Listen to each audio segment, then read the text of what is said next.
take the time to really listen to yourself. And even though you may feel like you want to push through, if you can just slow down and like feel into it, really like assess if it's in your best and highest interest, make the decision from that place versus feeling like you have to rush through it. Because one thing that I always am constantly trying to remember is like, it's okay if it doesn't happen today. Like, there is a tomorrow. The sun will rise. Like, and honestly, nothing is really that important to like get too bent out of shape about. So if you can just slow down, breathe through it, and not beat yourself up for getting it all done. Like, I feel like we put so much pressure on ourselves, or can put so much pressure on ourselves to do and perform and achieve so much. Just taking all that away and saving it for tomorrow, it's going to be just fine. You're still going to be moving. You're still going to be going forward in the direction you want to go.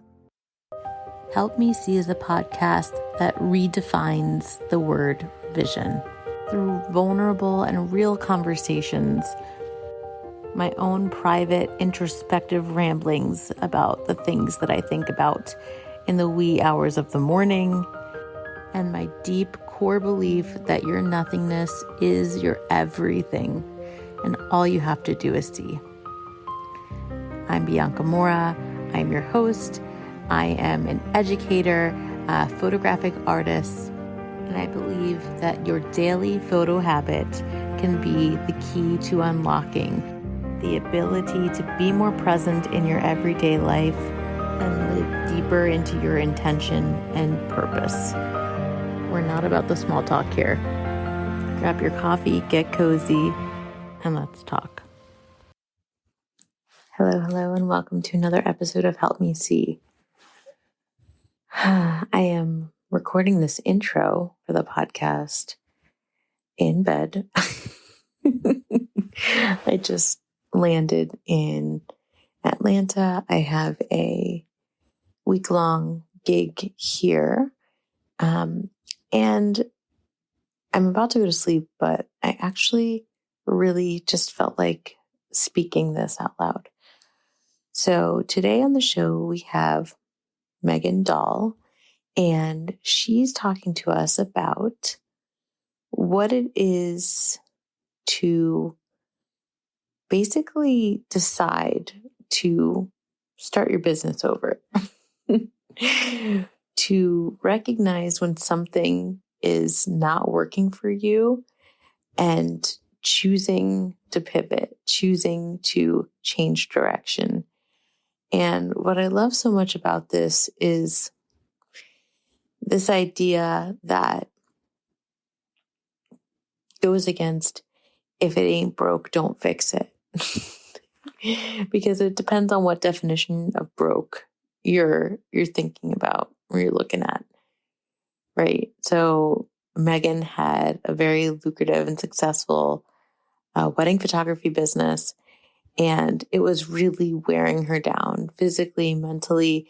And we talk about the unique struggle where it can be really confusing and disorienting when you love what you do.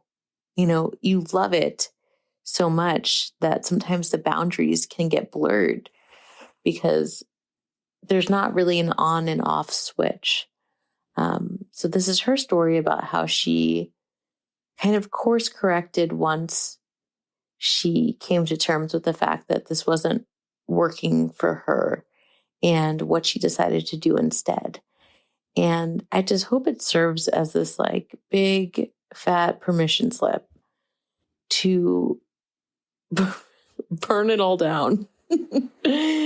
No, to really stay aware of how you're feeling in your life, in your business, in your art, in your work, in your parenting, and, you know, just doing something a certain way because it's the way that it always has been done is not a good enough reason, you know?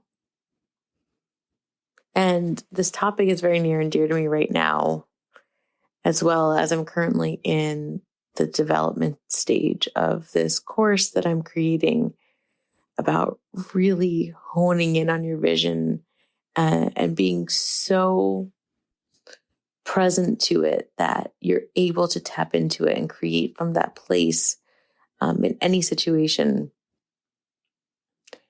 And I think that a huge part in knowing your voice and knowing what it is that you're trying to create is having this connection to your truth. And sometimes that means having to do the uncomfortable thing.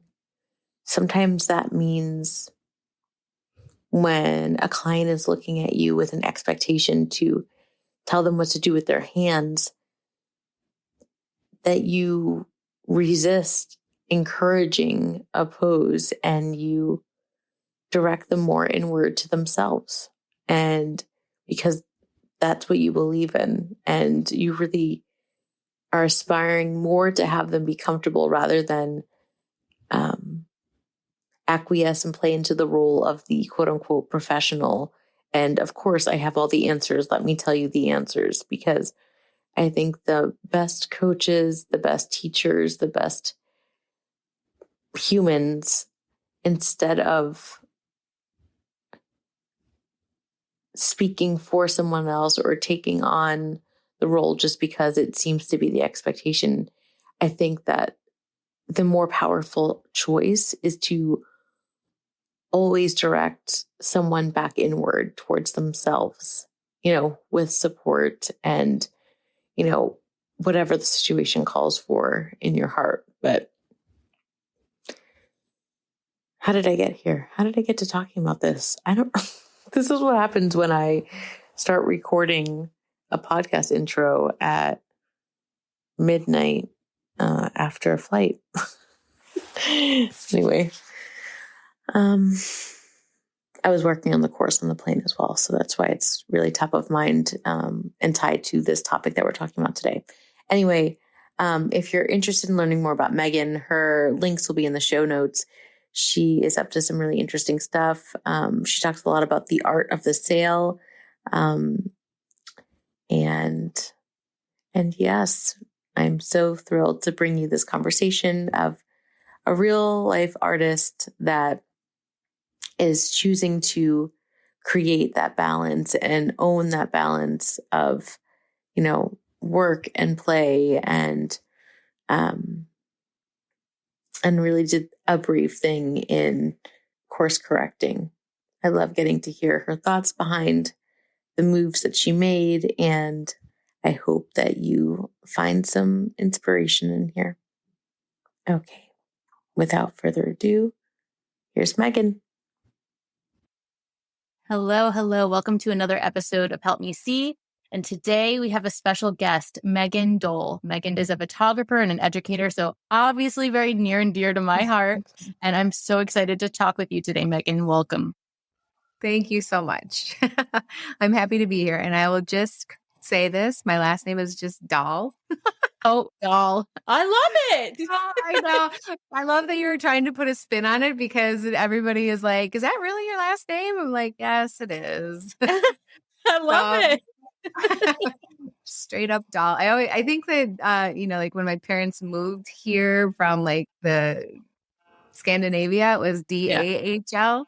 But because there were so many in Minnesota, so many Swedes and Norwegians in the area, that they changed it to DOLL just to be different. So a little backstory, but it is just Doll. Awesome. Welcome, Meghan Doll. I love it. Yes. Yeah. How are you today?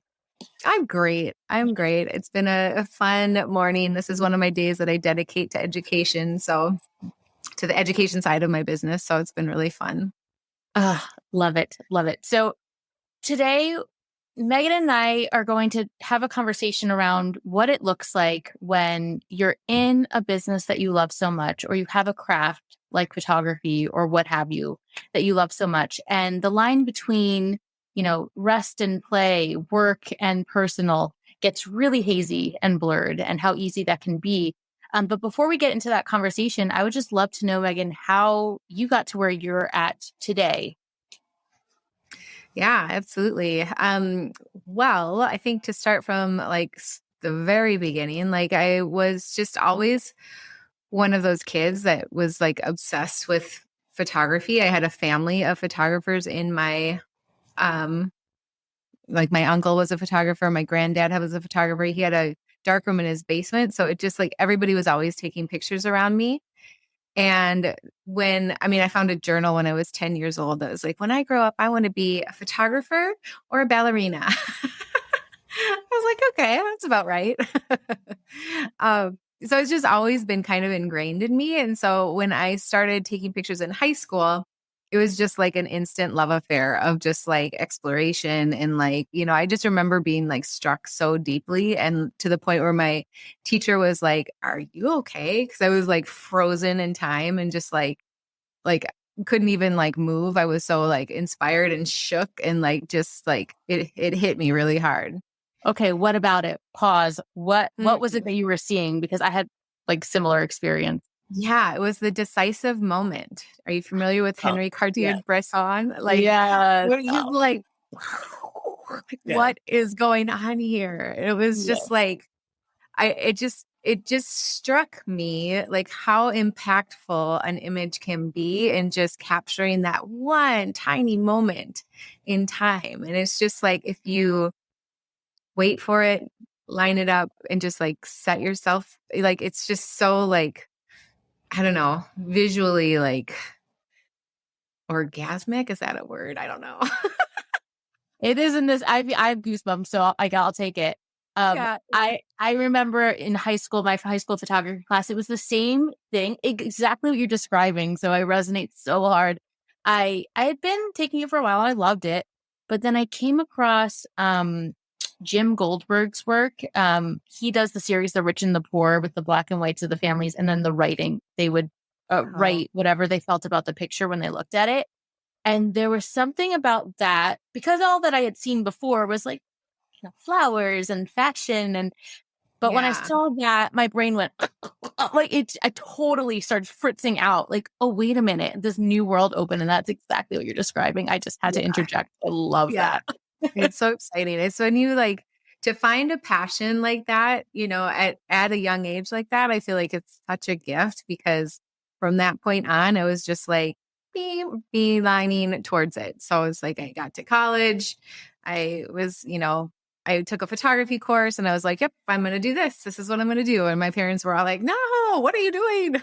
Like, you need a real job. You need to like, get a paycheck. And how are you going to do this? I was like, don't worry, I got it. I'll figure it out. Like, I was just so like focused on it.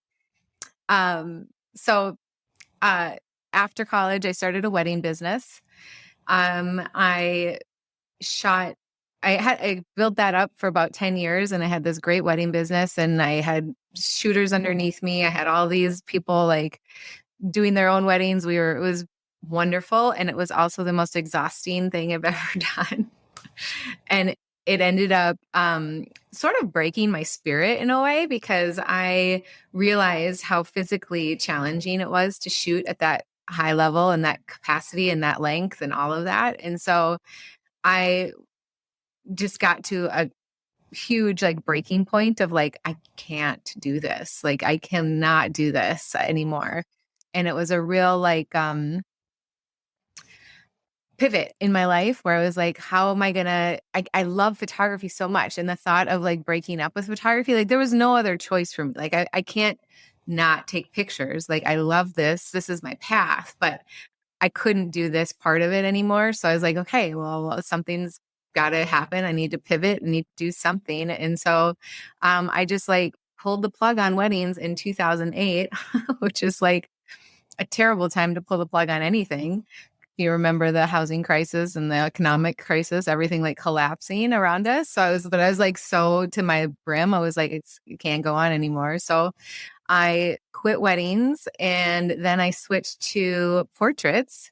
A lot of my clients, everybody gets married, has babies. So it seemed like a very easy, like, transition. And I just started spreading the word and ran a Groupon and got all sorts of crazy with that. But that's a totally different topic. It was kind of crazy. And then And then here I am. And I've been running this portrait business for the last 10 years, 12 years now, it seems. Yep, 12 years. And it's just been like so incredibly rewarding. And I just feel so grateful to have this gift of a business. And yeah, here I am. That's amazing. What helped you to find your way towards the education side of things and sharing that knowledge with other photographers? Yeah, it started several years ago where I was just like, I was asked to speak at the Minnesota Photographers Association convention.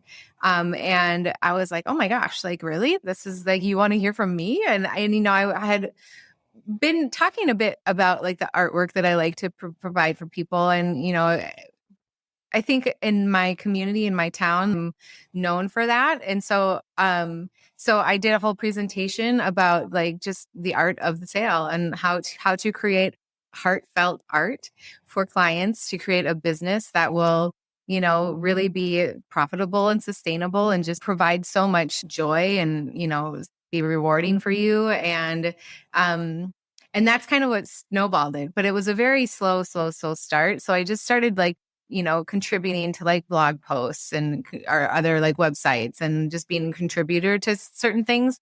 And then it wasn't until 2020 that I was like, okay, let's do this. And so, everybody was having a whole existential crisis in 2020 of like, what am I doing with my life? How am I serving? What can I do more of? Or what do I want to do less of? And so that's when the real pivot came for the education. And I just started focusing more on it. And so I've been doing it for a couple of years now, and it's just growing and it's really fun. How are you? I know it's different in terms of like the hours and probably the intensity of the day, weddings and portraiture and family, stuff like that. But what did you decide to like put in place, or like what was your mindset going into portraiture in effort to not repeat the pattern that had happened with the wedding business? Well, the whole idea of making the switch was that, okay, babies and families are like half hour, 45-hour long sessions. They can be longer, but they're really kind of like, they're shorter. So that was like part of it, just like physically, what am I capable of? Because really, the amount of work physically that weddings required for me, it literally, like when I say it broke my body down, like it broke my body down. Like I had to go to a hand therapist just from carrying all those heavy cameras and lenses. And I had herniated a disc and I had like, it was really like physically crushing me. So I was like, okay.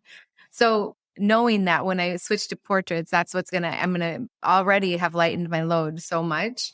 But it was interesting because when you love what you do, you want to work at it all the time anyway. So it still kind of came up a little bit, just in a different way. Like all of a sudden I started getting like wrist problems from all the, computer time or, just like it's still like, you still want to work all the time when you love what you're doing. And there's nothing wrong with that until it starts like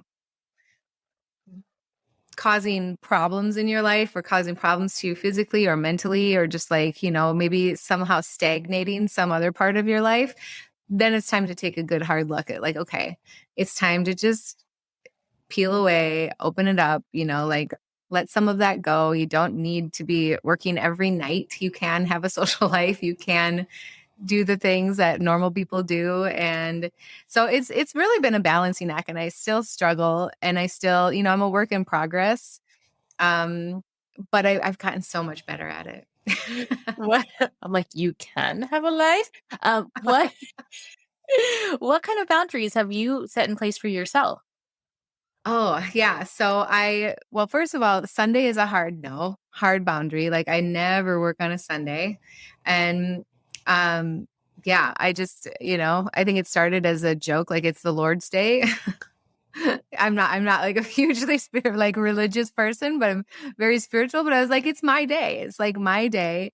It's my self-care day, and I am going to dedicate my Sunday to myself. So And it kind of started with weddings because after a Saturday wedding, you're just like so crushed by the next day, you can hardly move. So it's like you've been hit by a truck. But now it's just like, I'm going to self-care Sunday every Sunday. So that's my one hard boundary.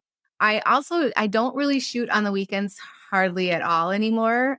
So I think a lot of photographers get in the mindset that they have to catch the golden hour. They have to shoot nights and weekends, right? And they have to shoot on Saturdays to like, or weekends to like get the right clients. And I just have been like never really a purveyor of that mindset. Like I'm like, my hours are just like everyone else's. Well, a little different, but like 10 to 5, and that's when we shoot. And if you want to come, then you will come. And if you don't, then I'm sure there's a million other photographers out there that you can find. Um, so I around the busy season, which is this time of year, I do shoot one Saturday a month, but I have just gotten really selective and like really picky. If it's not necessary, most times people want to get out of work or they, not everybody works from home, so they can come for lunch or they can, there's come after school. And so it all works out. I think that it's really easy to forget just how much freedom and power and autonomy we have in this, like in any business that you're creating on your own, really. I mean, I remember that I used to feel this, I don't know, kind of like an insecurity around how I didn't think I needed to only shoot around golden hour, but everyone was like, oh yeah, like I would see all the forums being like, oh, they wanted to shoot at this time. And I said, no way. I'm like, but why? I know. I love that. I've never understood that either. I actually love it. I love it. Like I had a home session the other day and it was like this horrible stormy day.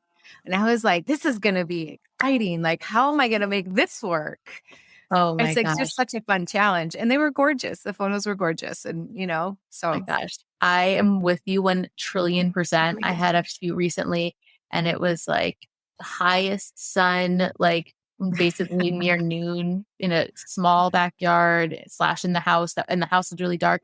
My favorite session I've ever done. I'm like, there's so much beauty in the constraints of Yeah. what is. And if you can walk into wherever you are and not feel panic and let that cloud you, then there's just such a world open. I feel like that's a metaphor for like everything in life. Yeah. But, what do you find to be a common thing that your students come to you for?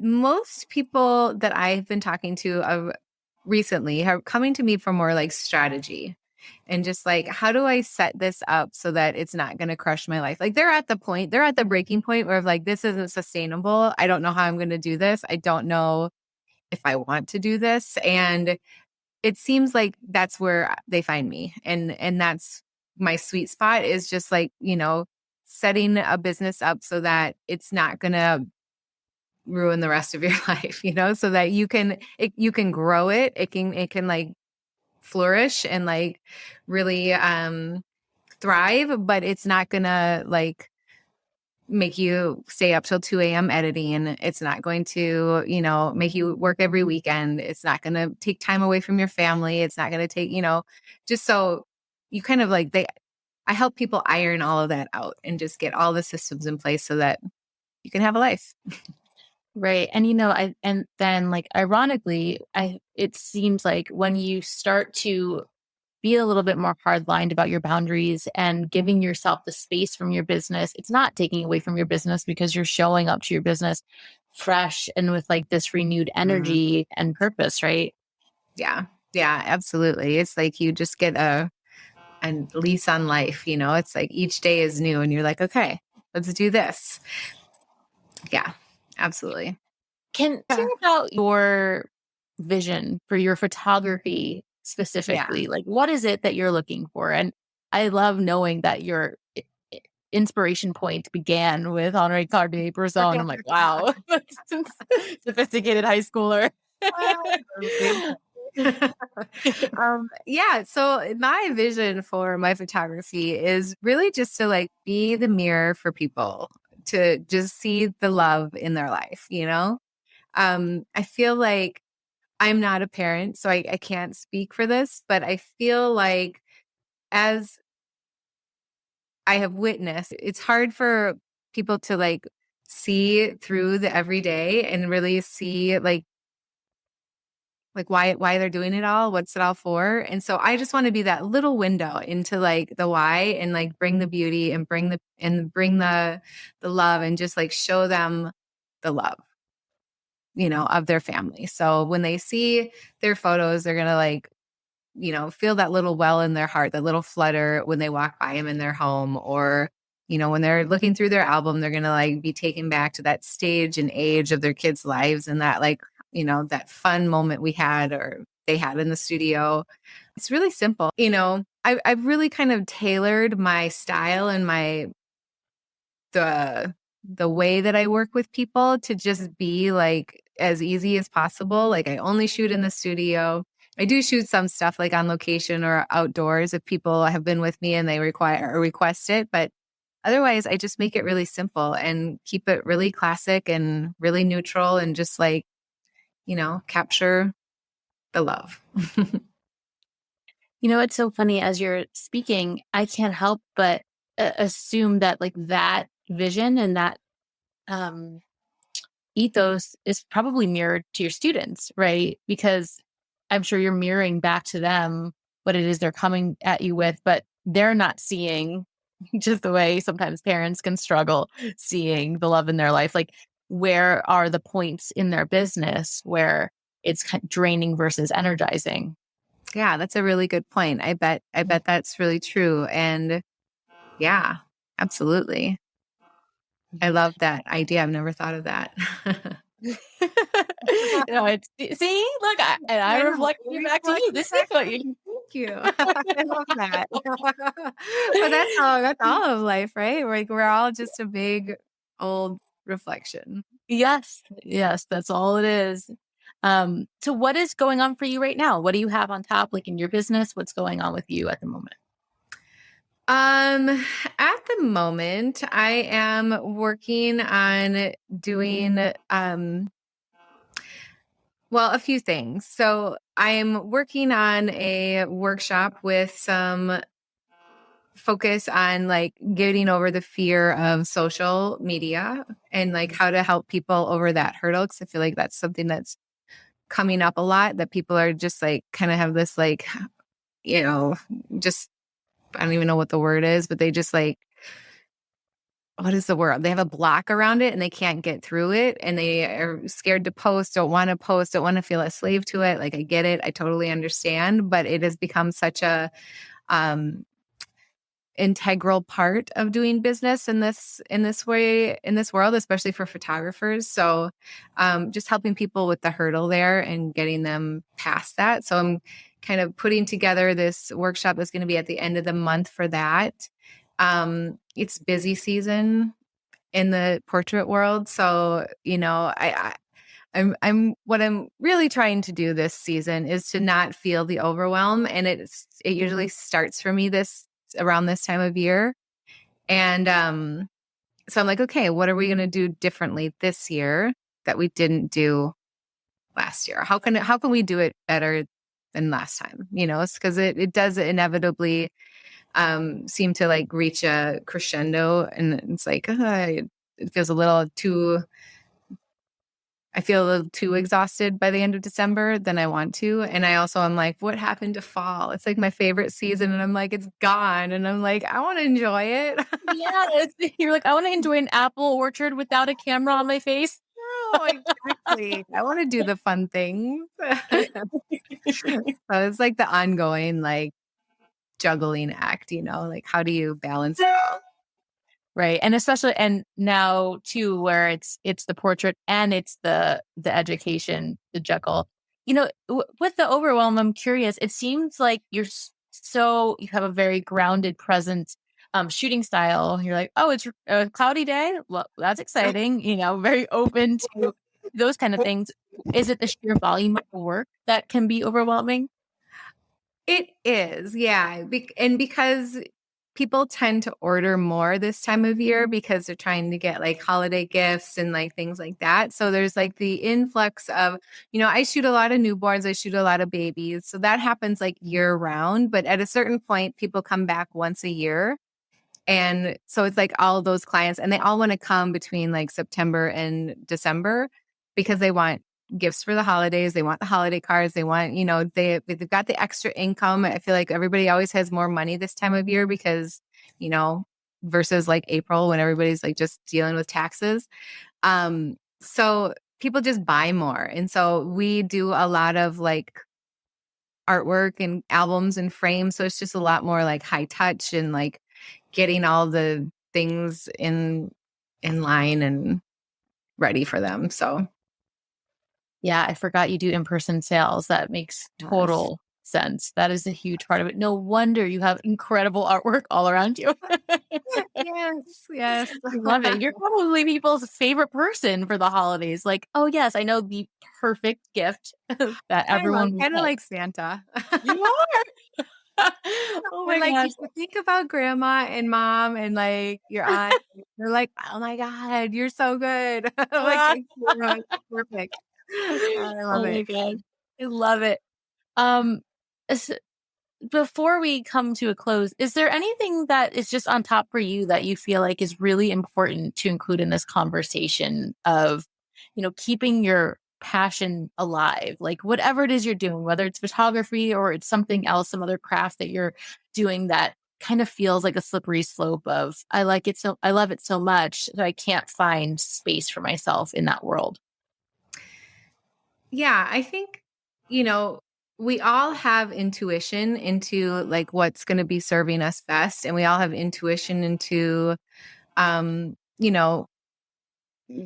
things that aren't serving us best. And if you just I guess the biggest thing I would say is just take the time to really listen to yourself. And even though you may feel like you want to push through, if you can just slow down and like feel into it and like really like assess if it's in your best and highest interest, make the decision from that place versus like feeling like you have to rush through it. Because one thing that I always am constantly trying to remember is like, it's okay if it doesn't happen today. Like there is a tomorrow, the sun will rise. Like, and honestly, nothing is really that important to like get too bent out of shape about. So if you can just slow down and just like breathe through it and not beat yourself up for getting it all done. Like I feel like we put so much pressure on ourselves, or can put so much pressure on ourselves to like do and perform and achieve so much. It's like just taking all that away and